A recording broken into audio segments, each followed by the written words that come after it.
Hey everyone, welcome back to Ryan's Brass Lessons. Today we're doing a back to school special. I'm going to talk about holding the trombone, setting up your trombone, making sure that everything is in working condition so it can help you for the rest of the year. So first we're going to talk about putting the trombone together. So as you can see, we have our three pieces. We have our slide, we have our bell section, and we have our mouthpiece.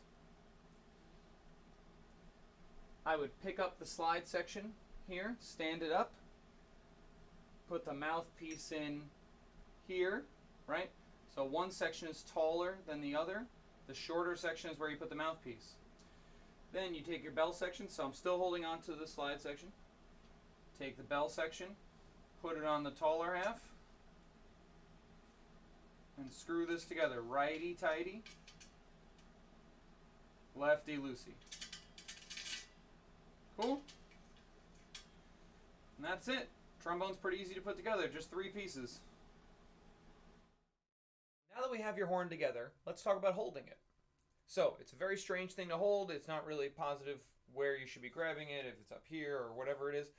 So you're going to aim for right here, right in this area. You got your mouthpiece, you got all this. This is your main holding area right here. You're going to put your hand around here and make a finger gun. Okay? So you got your finger gun, goes right in here, three fingers curled inside, one finger over the top. You see how my thumb is tucked over the top there? It gives you a good grip right there. So you can hold the entire trombone, the whole weight goes right here, no problem. Then with your right hand, you're going to grab the slide area.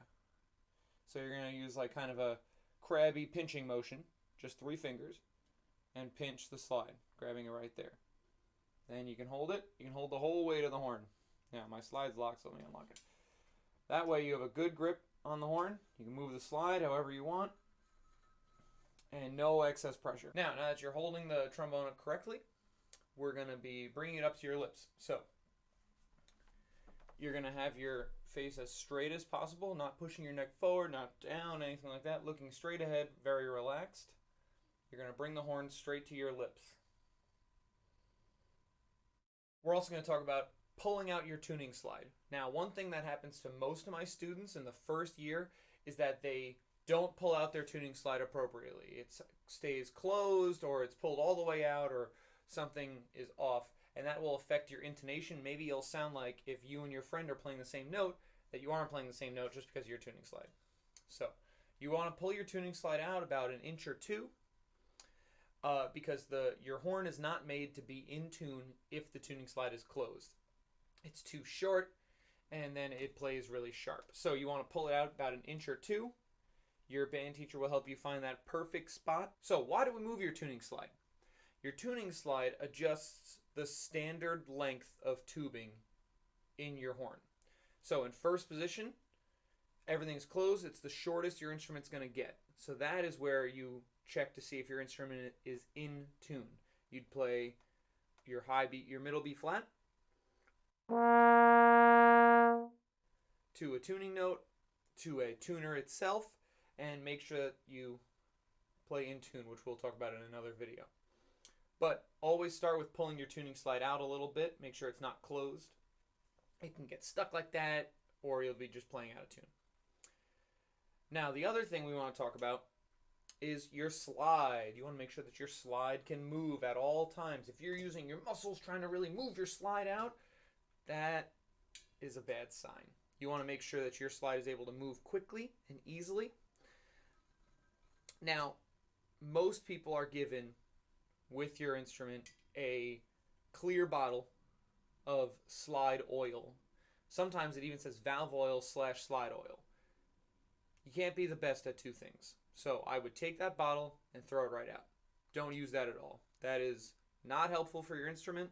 You can use too much or too little. There's too many options, and it will not help you.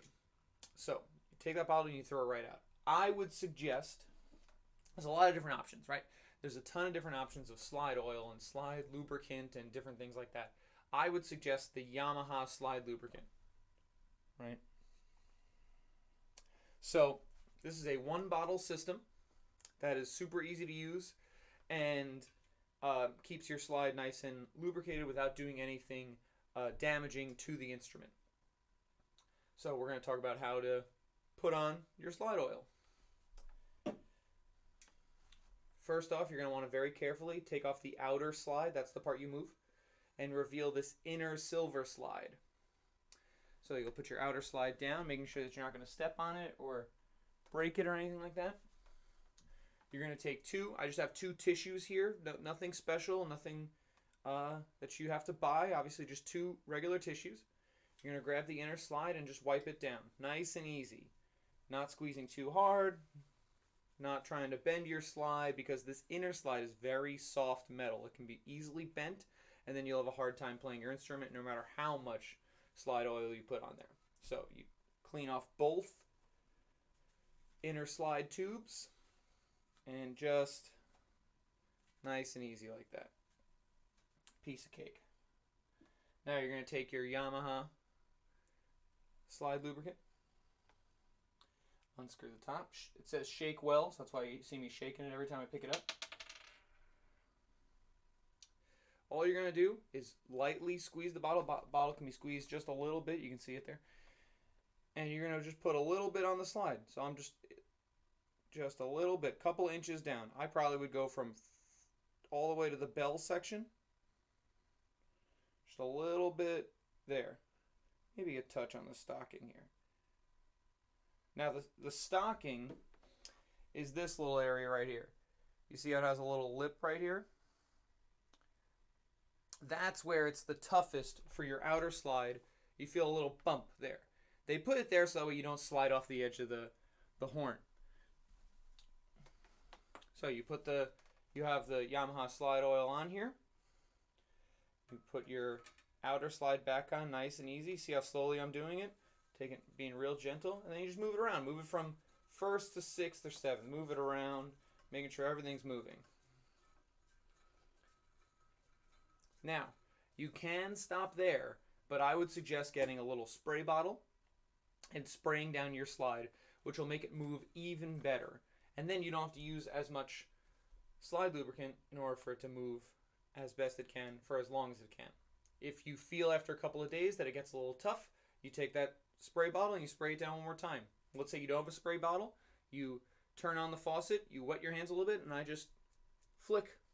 Super easy.